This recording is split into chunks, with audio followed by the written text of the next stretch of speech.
HSC 2026 সালের পরীক্ষার্থীরা তোমাদের উচ্চতর গণিত প্রথম পত্রের দশম অধ্যায়ের ইন্টিগ্রেশনের ক্ষেত্রে অনেক সময় বলবে যে পরাবৃত্ত, অধিবৃত্ত বা পরাবৃত্ত দেওয়া আছে, সরলরেখা দেওয়া আছে, তো সেই ক্ষেত্রে ক্ষেত্রফল নির্ণয় করো।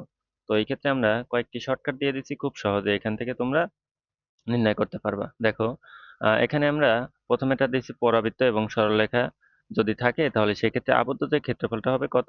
8a² divided by 3m²। দেন দ্বিতীয়টাও কি পরাবৃত্ত এবং সরলরেখা আছে, এখানে আছে y² আর এটা আছে x²। তো এখান থেকে এগুলো খুব ভালোভাবে দেখে নিবা। আশা করি তোমাদের এইখান থেকে একটা এমসিকিউ এবার ইনশাল্লাহ পরীক্ষায় থাকতে পারে। যেমন এদিকে যদি আমরা আসি, দেখো পাই অর্থাৎ বৃত্তের ক্ষেত্রে x² plus y² equal to a², তাহলে ক্ষেত্রফল কত হবে? পাই a²। এখন অর্ধবৃত্ত যদি বলে তাহলে সেই ক্ষেত্রে কি করবা? অর্ধবৃত্ত বৃত্ত থাকলে 2 দ্বারা ভাগ করবা।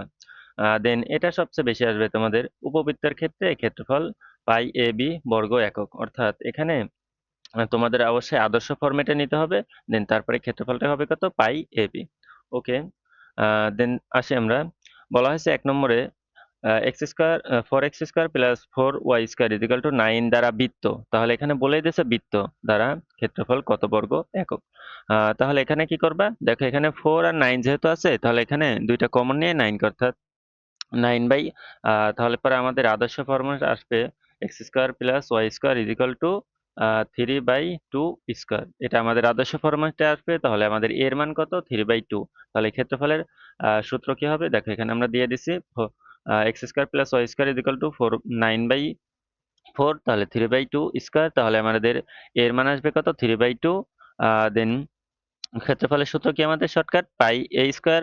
তাহলে সেই ক্ষেত্রে পাই ইন্টু 3/2 স্কোয়ার। দেখো 9 পাই ডিভাইডেড বাই 4, অর্থাৎ এটার অ্যান্সার হবে কত? 9 পাই ডিভাইডেড বাই 4।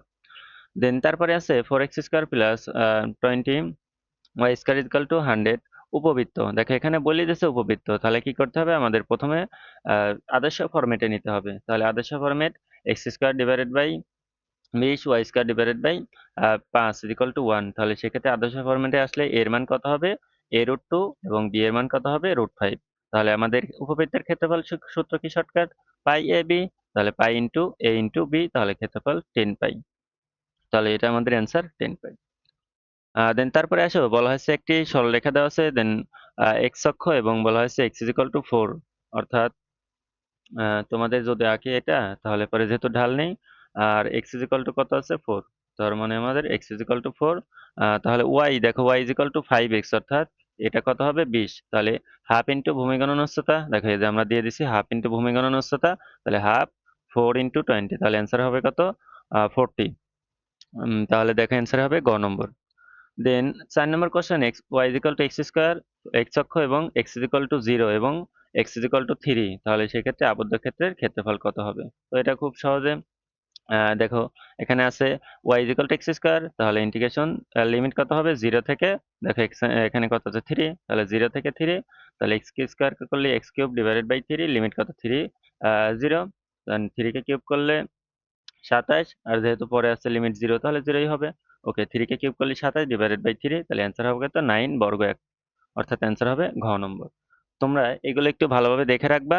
আশা করি তোমাদের এই ক্ষেত্রফল নির্ণয় থেকে একটি এমসিকিউ ইনশাল্লাহ কমন পাবে। এমনকি সিকিউও থাকতে পারে, তো সিকিউ তো এরকম করলে হবে না, তারপরে তোমরা এই শর্টকাটের মাধ্যমে সিকিউর অ্যান্সারটা আগে জেনে নিতে পারবা। এখানে এইগুলো একটু ভালো করে দেখে রাখবা। ধন্যবাদ।